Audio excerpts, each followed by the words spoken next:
ನಮಸ್ಕಾರ, ನನ್ನ ಹೆಸರು ಗೂಳಿಗನಹಳ್ಳಿ ನಾಗರಾಜ್ ಅಂತ.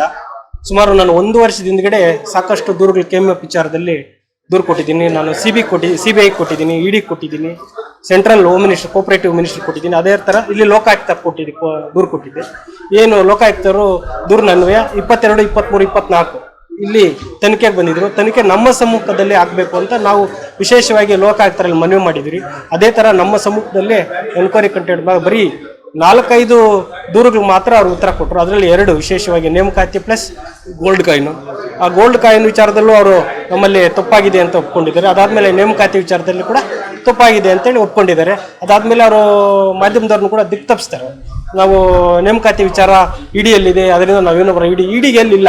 ನೇಮಕಾತಿ ವಿಚಾರ ಇಡಿ ನೇರವಾಗಿ ಲೋಕಾಯುಕ್ತಕ್ಕೆ ವರ್ಗಾವಣೆ ಮಾಡಿದೆ. ಇಡಿಯಲ್ಲಿ ಪ್ರೂವ್ ಆಗಿದೆ. ಅದನ್ನು ಲೋಕಾಯುಕ್ತಕ್ಕೆ ವರ್ಗಾವಣೆ ಮಾಡಿ ಲೋಕಾಯುಕ್ತರು ಎನ್ಕ್ವೈರಿ ಮಾಡಬೇಕಂತ ಅದನ್ನು ಇವರು ಸಕ್ಷಮ ಪ್ರಾಧಿಕಾರ ಅಂತ ಮಾಡಿಕೊಂಡು ನಾವು ಯಾವುದೇ ತನಿಖೆಗೆ ನಾವು ಒದಗಿಸಲ್ಲ, ನಾವು ತನಿಖೆಗೆ ಒಳಪಡಲ್ಲ ಅಂತ ಹೇಳಿ ಇವರು ಹಿಂಬರಹ ಕೊಡ್ತಾ ಇದ್ದಾರೆ. ಸರ್, ಸುಮಾರು 27 ಜನದ OMR ಶೀಟ್ ಇವರೇ ಕೂತು ತಿದ್ದಿದ್ದಾರೆ ಸರ್. ಅದಾದ್ಮೇಲೆ ಸರ್, ಒಬ್ಬ ಪಾಪ ಗೋಲ್ಡ್ ಮೆಡಲಿಸ್ಟ್ ಹುಡುಗಿ ಲೇಡಿ ಚಿಕ್ಕಬಳ್ಳಾಪುರ ಭಾಗದಲ್ಲಿ ಒಬ್ಬ ಕಾಂಟ್ರಾಕ್ಟ್ ಕೆಲಸ ಮಾಡ್ತಾರೆ. ಅವರ ಹತ್ರ ಸಂಬಂಧಿ ಟಾಪ್ ಲಿಸ್ಟಲ್ಲಿ ಇರುತ್ತೆ ಅವ್ರದ್ದು.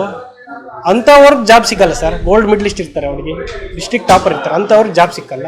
ಯಾರೋ ಇವ್ರಿಗೆ ಏನೂ ಇಲ್ಲದೆ ಇರ್ತಂಥವ್ರು, ಇವರು ಒತ್ತಡಕ್ಕೆ ಮಣಿದವ್ರಂಥವ್ರಿಗೆ ಜಾಬ್ ಕೊಡ್ತಾರೆ ಸರ್. ಸರ್, ಇದನ್ನು ತಾರ್ಕಿಕ ಅಂತ್ಯ ಮಾಡ್ತೀವಿ ಸರ್. ಸರ್, KG ಲೆಕ್ಕ ಅಮೌಂಟ್ ಸರ್, ದುಡ್ಡು ಸರ್, ಲಕ್ಷ ಲೆಕ್ಕನ KG ಲೆಕ್ಕ, ಲಕ್ಷ ಲೆಕ್ಕದಲ್ಲಿ ಪಡೆದಿದ್ದಾರೆ ಸರ್.